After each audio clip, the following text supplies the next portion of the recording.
ಜೀವನದಲ್ಲಿ ಎಲ್ಲವೂ ಇದ್ದಾಗ ನಿನ್ನವರು ಯಾರು ಅಂತ ನಿನಗೆ ಗೊತ್ತಾಗುವುದಿಲ್ಲ. ಜೀವನದಲ್ಲಿ ಎಲ್ಲವನ್ನು ಕಳೆದುಕೊಂಡಾಗ ನಿನ್ನವರು ಯಾರು ಅಂತ ನಿನಗೆ ಗೊತ್ತಾಗುತ್ತೆ.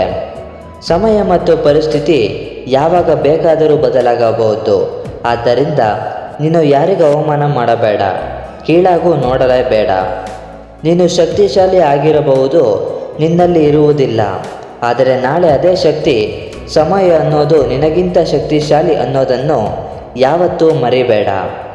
ನಿನ್ನ ಇಂದಿನ ನೋವಿಗೆ ನೀನೇ ಕಾರಣ ಹೊರತು ಬೇರೆ ಯಾರೂ ಅಲ್ಲ. ನಿನ್ನ ಸಮಸ್ಯೆಗೆ ನೀನೇ ಮೂಲ ಹೊಣೆಯಾಗುತ್ತೀಯ. ಅದಕ್ಕೆ ಬೇರೆ ಯಾರನ್ನೂ ದೂಷಿಸಬೇಡ. ಕೆಸರು ನೀರಿನಲ್ಲಿ ನೀನು ಶುದ್ಧ ನೀರು ತೆಗೆಯಲು ಹೋಗಬೇಡ.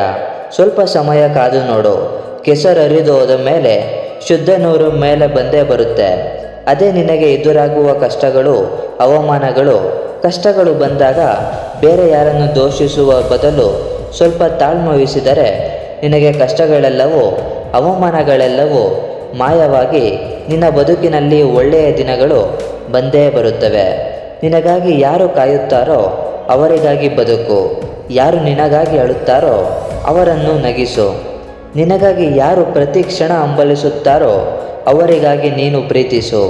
ಯಾವುದೇ ಕೆಲಸವಾಗಲಿ, ಪ್ರಯತ್ನ ಎಂಬುದು ಸತತವಾಗಿದ್ದರೆ ನಿನ್ನ ಹಣೆಬರಹ ಕೂಡ ನಿನಗೆ ಶಿರಬಾಗುತ್ತದೆ. ಬೇರೆಯವರನ್ನು ನಿನ್ನನ್ನು ತಪ್ಪಾಗಿ ತಿಳಿದುಕೊಂಡಿದ್ದಾರೆ ಎಂದು ನೊಂದುಕೊಳ್ಳಬೇಡ. ಯಾಕೆಂದರೆ ಅವರ ತಿಳುವಳಿಕೆ ಎಷ್ಟಿರುತ್ತೋ ಅಷ್ಟು ಅವರು ನಿನ್ನ ಮನಸ್ಸನ್ನು ತಿಳಿದುಕೊಂಡಿರುತ್ತಾರೆ. ಅದರಲ್ಲಿ ನಿನ್ನದೇನೂ ತಪ್ಪಿಲ್ಲ. ಯಾರನ್ನು ಅತಿಯಾಗಿ ತಿದ್ದಲು ಹೋಗಬೇಡ. ಯಾಕೆಂದರೆ ಹಾಳೆಯಲ್ಲಿ ಅಕ್ಷರ ತಿದ್ದಿದಷ್ಟು ಹಾಳೆಯೇ ಹರಿದು ಹೋಗುತ್ತದೆ. ಜೀವನದಲ್ಲಿ ನಿನಗೆ ಅತಿ ದೊಡ್ಡ ವಸ್ತು ಸಿಕ್ಕಿದೆ ಎಂದು ನಿನ್ನಲ್ಲಿರುವ ಚಿಕ್ಕ ವಸ್ತುಗಳನ್ನು ಮರೆಯಬೇಡ. ಯಾಕೆಂದರೆ ಸಮುದ್ರ ಅತಿ ಸಮೀಪದಲ್ಲಿದ್ದರೂ ನಿನಗೆ ಬಾಯಾರಿಕೆಯಾದಾಗ ಕುಡಿಯಲು ನದಿಯ ನೀರೇ ಬೇಕು.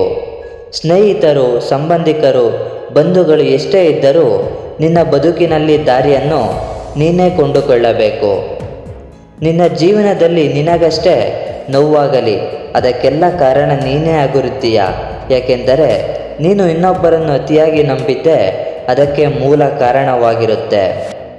ಹಾಗಂತ ನಿನ್ನನ್ನು ನೋಯಿಸಿದವರ ವಿರುದ್ಧ ನೀನು ತಿರುಗಿ ಬೀಳಬೇಕೆಂದೇನೂ ಇಲ್ಲ. ಸೇಡು ಎಂದರೆ ತಿರುಗಿ ಬೀಳುವುದಲ್ಲ, ಬದಲಿಗೆ ಅವರು ತಿರುಗಿ ನೋಡುವಂತೆ ನೀನು ಬೆಳೆದು ನಿಲ್ಲುವುದು. ಎಲ್ಲವನ್ನು ಒಳ್ಳೆಯ ಹೃದಯದಿಂದ ಮಾಡು ಮತ್ತು ಅದಕ್ಕೆ ಏನನ್ನು ನಿರೀಕ್ಷಿಸಬೇಡ. ಹಾಗೆ ಎಂದುಕೊಂಡ ಕೆಲಸ ನಿನಗೆ ಯಾವತ್ತೂ ನಿರಾಸೆ ಮೂಡಿಸುವುದಿಲ್ಲ. ಧನ್ಯವಾದಗಳು.